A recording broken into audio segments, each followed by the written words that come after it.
અંબાજીના વિકાસ માટે 1200 કરોડ રૂપિયાની પરિયોજના મંજૂર।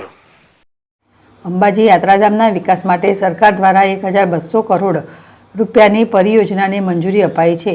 જિલ્લા કલેક્ટર મિહિર પટેલે દબાણ દૂર કરવાની માહિતી આપી।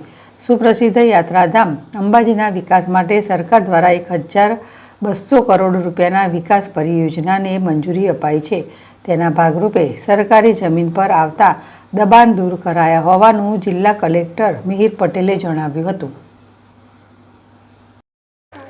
જે તમે અંબાજીના અંદર જે વિકાસ થઈ રહ્યો છે માતાજીનો, એના અંદર અમે કોઈ રોકાવટ કરતા નથી। સરકારની માંગણીમાં અમે હેડીએ છીએ।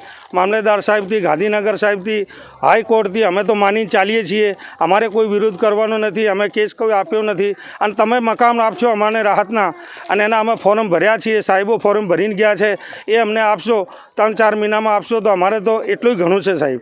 અને આ જગા છે અને અમે તો પ્રેમથી બધો ભેટ કરી